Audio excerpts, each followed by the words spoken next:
রাগ হয়ে যায় না উত্তরার মানুষ ঘন্টার পর ঘন্টা ডাক্তারের কাছে সিরিয়াল দিতে পারি, লম্বা লম্বা ভিজিট দিতে পারি, কিন্তু কোরআন হায় হায় কোরআনটা বুকে চাইপা ধরে একবারও বলতে পারি না মালিক শুনছি এর ভিতরে নাকি শেফা রাখা আছে, ওয়ান্নাজিলু মিনাল কুরআনি মা হুয়া শিফা, কোরআনের ভিতরে শেফা রাখা আছে। ও মালিক তোর কোরআন শেফা দিয়ে করবে তো করবেটা কি? তোর কোরআনের শেফার প্রয়োজনটা কি?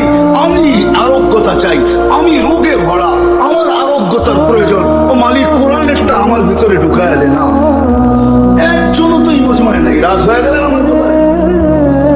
একবারও তো আজ পর্যন্ত কোরআনটাকে বুকে চাইপা ধরা এই কথা বললাম না যে মালিক কোরআনের শেফা আমার ভিতরে দিয়া দে, আমি শেফা চাই। আমাদের জন্যই তো দিছি না। তো কোরআনের মহব্বত, আলেম ওলামার মহব্বত, সত্য এটি। একটু আগেও আমি বলে আসছি এই উম্মতকে ডাইরেক্ট আল্লাহ জাহান্নামে পাঠাবে। এই উম্মতের মর্যাদা অনেক বড়, ওটার জন্য আলাদা একটা মজলিস চাই, দীর্ঘ লম্বা একটা সময় চাই, তাহলে আপনাদেরকে শোনানো যাবে যে আমাদের দাম কত। আমরা তো দামই জানি না, কাম জানবো করতে পারি। এই উম্মতের মর্যাদা কত বড়। এই উম্মতকে ডাইরেক্ট জাহান্নামে পাঠাবে না আল্লাহ, ফয়সালা হবে। কিন্তু আল্লাহ বলবে না, যেমন আসামি ধরা হয় প্রথমে থানায় নেয় তারপরে কোর্টে চালান দেয়, এই উম্মতকে ডাইরেক্ট পাঠাবে না, এক রাস্তায় নিয়ে দাঁড় করায় দিবে।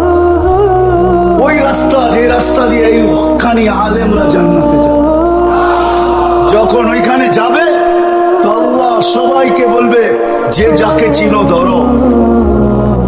তখন যে যাকে চিনবে তাকে ধরবে। হুজুর কোথায় চললেন? জান্নাতে। ফয়সালা হয়ে গেছে, আমাদের তো দুযোগে হয়ে গেছে। আপনাকে তো চিনি, দুনিয়ায় পরিচয় ছিল, পরিচিতি ছিল, উঠা বসা ছিল, আসা যাওয়া ছিল, খাওয়া দাওয়া ছিল, চলাফেরা ছিল, ভালোবাসা ছিল। আমাদের জন্য একটু সুপারিশ করেন। শুনছি আপনারা নাকি সুপারিশ করলে আল্লাহ গ্রহণ করবে। কেননা সুপারিশকারী তিনজন, নবীরা, ওলামারা এবং সুহাদারা, শহীদরা, তিন স্তরে তিন ব্যক্তি সুপারিশ করতে পারবে। আমাদের জন্য একটু সুপারিশ করেন। কসম খোদার, আজকে ওলামায়ে কেরাম আমাদের হিতাকাঙ্ক্ষী, যদিও আমরা ভাবি না। আমরা আপনাদের হিতাকাঙ্ক্ষী, কসম খোদা। আমি দুনিয়া ঘুরে বলতেছি আপনাদেরকে, বাংলাদেশের আলেমরা হিতাকাঙ্ক্ষী, তার চেয়ে বড় হিতাকাঙ্ক্ষী কেউ নাই। আপনি জানেন না, হাজারো আলেম রাত্রে ঘুমের থেকে ওঠে, যাদের ঘুম হয় না ঘুমের থেকে ওঠে আর মুসল্লায় যায় আর চিৎকার দেয়, সবকো শুনে মে মজা, হামে রোনে মে মজা। সারা দুনিয়ায় ঘুমে মজা পায়, আমরা কান্নায় মজা পাই।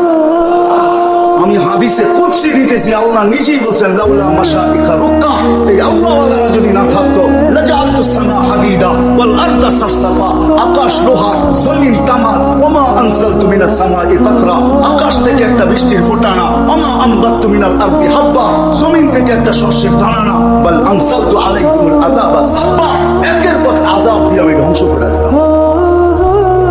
হায় হায়, কয়েকদিন আগেই তো আফগানিস্তানে ভূমিকম্প আসছিল, ঠিক না? কত ছিল পয়েন্ট? কত ছিল? আরে বলেন না কত? 6.7 ছিল। কিন্তু এরই কয়েকদিন আগে বাংলাদেশে ভূমিকম্প আসছে ডিসেম্বরে 6.1। আমরা অনেকে খবরই পাই না, কেন ওই সময় ফজরের জন্য মসজিদে আসতেছিল, কেউ খবরই পায় না, খবরই পায় না। অথচ ওইখানে তুফান লাগায় দিয়ে চলে গেছে। আমাদের দেশ নড়ে চড়ে পড়ে না। শতবার ভূমিকম্প আসছে, কোনো বিপর্যয় হয় নাই। আমার বিশ্বাস কোনদিন হবেও না। কেননা 7.8 আসার পরেও যখন বিপর্যয় ঘটে নাই, আজ থেকে 4-5 বছর আগে আসছিল 7.8 আসছিল 31st নাইটের পরের দিন, কোনো বিপর্যয় ঘটে নাই, ঘটবে না। কেননা এখানে ওই আল্লাহওয়ালারা আছেন যারা রাত্রে ওইটা চিৎকার দেয়, সবকো শুনে মে মজা, হামে রোনে মে। সবাই ঘুমায় মজা আসে, আমরা কান্নায় মজা আসে। সত্য এটাই। এই জন্য আসেন, যত বেশি এর সাথে সম্পর্ক, মসজিদের সাথে যত সম্পর্ক হবে, কোরআনের সাথে যত সম্পর্ক হবে, আলেম ওলামার সাথে যত সম্পর্ক হবে, তারপরে আলেম ওলামারা আল্লাহকে বলবে আল্লাহ আমরা জান্নাতে যাব না।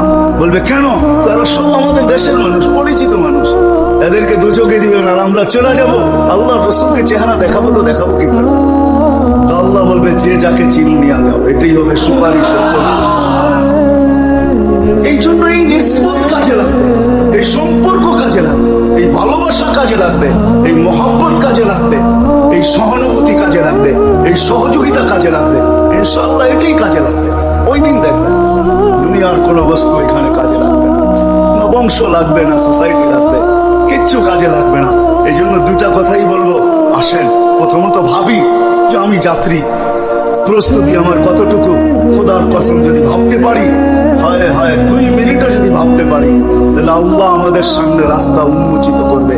হয়তো এক সময় দেখব যে ভাবতে ভাবতে মাথার ভিতরে আসছে একটা চিৎকার, আসছে মুখ দিয়া। আমি হাদিসে কুদসি দিতেছি, এই উম্মত যখন ভাবতে ভাবতে ভাবে যখন যে আমার প্রস্তুতি কি, যখন নিজেকে শূন্যর ভিতরে দেখে, যে শূন্যতা দেখে, যে সামনে কোনো প্রস্তুতি নাই, আর মুখ দিয়ে একটা চিৎকার বাহির করে, চিৎকার হায়। হাদিসে কুদসি দিতেছি, আল্লাহর বাণী, ইয়া ফালাম্মা তায়াক্কানতা বিল বাওয়ার ওয়া যানানতা আন্নাকা মিন আহলিন নার মানাহতু ইলাইকা রিদওয়ানি ওয়াল্লাইতু ইলাইকা গুফরানি ওয়া কুলতু লাকা লা তাহজান গফারতু লাকা যুনুবা ওয়াল আওসার ওয়া লিআজলিকা সাম্মাইতু নাফসি আল আজিজুল গফফার। আল্লাহ বলে, তুমি চিৎকার দিতে দেরি, আমি বেজার চাদর দিয়ে তোমাকে ঢাকতে দেরি করি না, মাগফিরাতের ভিতরে ডুবাইতে দেরি করি না, ছুটে আইসা পিঠে হাত দিতে দেরি করি না। আর চিৎকার দিয়ে বলি, চিন্তার কোনো কারণ নাই, তোর চিৎকার আমার আরশ কাঁপায়া দিছে, তোর চিৎকার তোর কান পর্যন্ত সীমাবদ্ধ না, আমার পর্যন্ত পৌঁছে গেছে। আমি চলে আসছি, তোর গুনাহ মাফ করে দিলাম, তোর জন্যই আমি আজিজুল গফফার। আসেন একটু ভাববো তো, পাক্কা ওয়াদা, ভাববো তো। আর দ্বিতীয় হইল আলেম ওলামাদের সাথে সম্পর্ক। আমি পায়ে হাত রেখা বলবো, আপনি পিছিয়ে চলতে পারেন না, খোদার রাস্তে আঙ্গুল উঠেন, এতটুকু আপনাকে বলবো। আপনি চলতে পারেন না, আঙ্গুল উঠেন, কেন আঙ্গুলে হইতে পারে একদিন আপনার আমার জন্য বিপদ টেনে নিয়ে আসতে পারে। আজকে নাও হইতে পারে, কিন্তু ওই দিন হইতে পারে যে বিপদের কারণ হয়ে দাঁড়াবে। কেননা ওইখানে আপনি যা দাবি করবেন সব প্রজেক্টরে উঠতে থাকবে, সব দায়িত্ব হইতে থাকবে, কিন্তু ওইখানে আঙ্গুল উঠাইলে এটাও কিন্তু উঠা যাবে যে এই ব্যক্তি আঙ্গুল উঠাইছে। ওই দিন হইতে পারে আঙ্গুল উঠানোর কারণে আপনি ফেসে যাবেন। এই জন্য আসেন, এটাই আমাদের কাজে লাগবে, এগুলোই পাথেই কাজে লাগবে, ইনশাআল্লাহ কাজে লাগবে।